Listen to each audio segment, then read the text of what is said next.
Now let me talk about one visual called as a waterfall chart.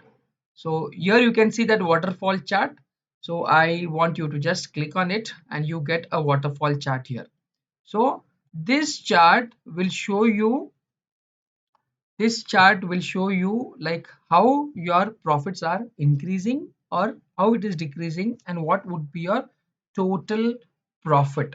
So for that I need a profit. So I'm talking about the profit. So let me take a field as profit.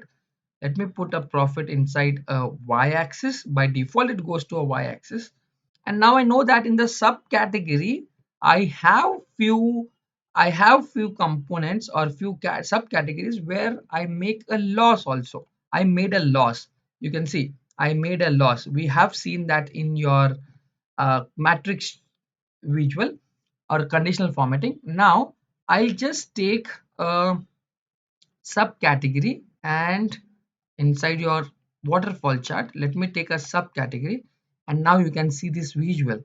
So I need a data labels for this. Let me on the data labels, and now you can see beautiful. So your total profit is 286. Your profits keep on increasing from copiers to so on, and at the end your profits are making a loss, and those loss are this one, and you can see that in a red color.